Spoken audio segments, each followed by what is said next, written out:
আজ আমরা এসেছি গ্রামের একেবারে ভেতরে এমন একটা জায়গায়, যে ডোবাটাকে সবাই একটু ভয় পায়, একটু এড়িয়ে চলে। এই ডোবায় সহজে কেউ মাছ ধরতে আসে না, কারণ চারদিকে ঘন কচুরিপানা আর নিচে কোমর সমান পেরিমাটি, পা দিলেই দেবে যাবে। আর ভেতরে কি আছে তা কেউ ঠিক জানে না। এই ডোবাটা অনেক দিন ধরেই পরিত্যক্ত, কেউ চাষ করেনি, কেউ ঠিকমতো মাছ ধরেনি। কিন্তু গ্রামের মানুষজন বলে এই ডোবায় নাকি এখনো অনেক দেশি মাছ বেঁচে আছে।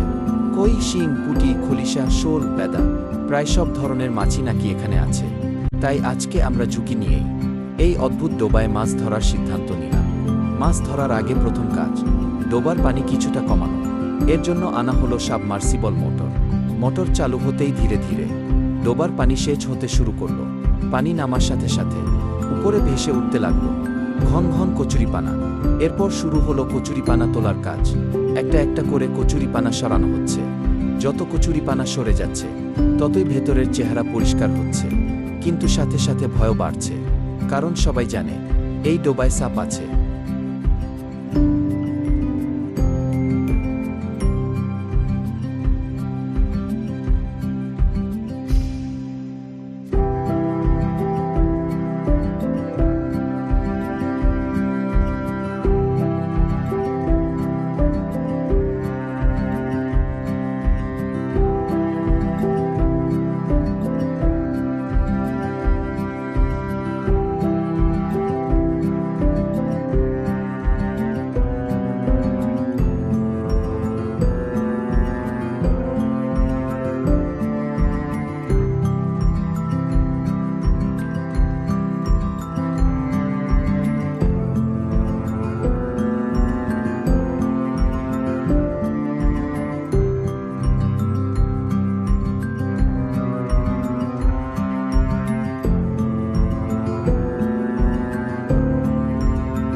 ওই পিছে মাছ, ওই জল তো দেন না বাইরে একটা মাছ।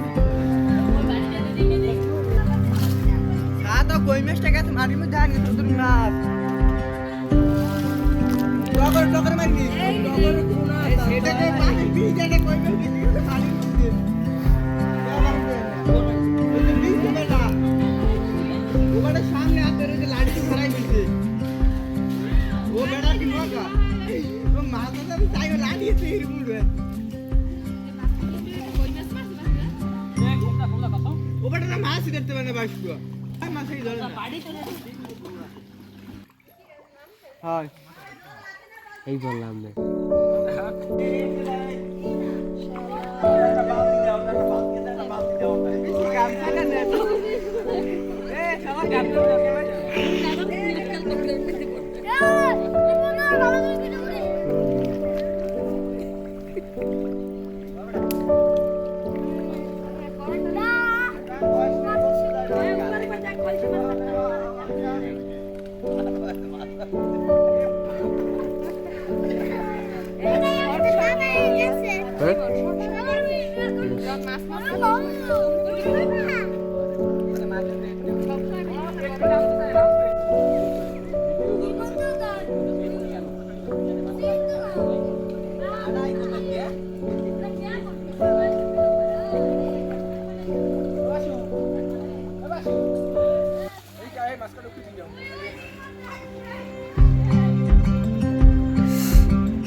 আলা উঠেও সবাই রেখালি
ড্রাইভারে রে ওই নে হলো ওই ঢেলা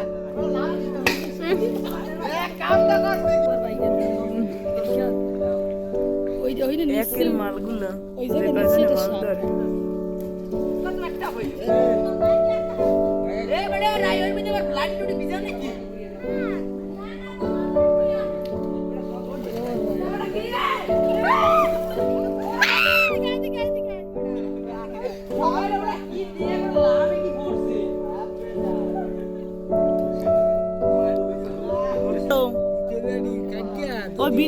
বিড়ি খায় কেউ হলে বিড়ি সাপকে ধরো কেউ খায় কাদের মধ্যে ভাই আপনিও তো আছেন এই না তো সব গাইতে বেড়া জয়রে কিন্তু দেশে একটা একবার এত বেরিতে মাছ ধরতে পারে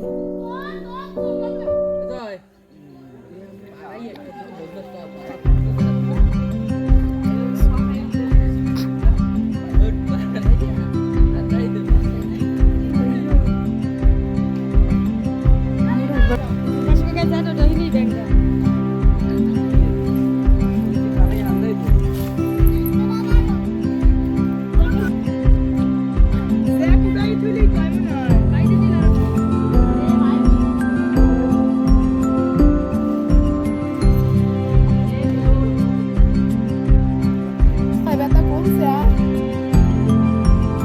ব্যথা কমছে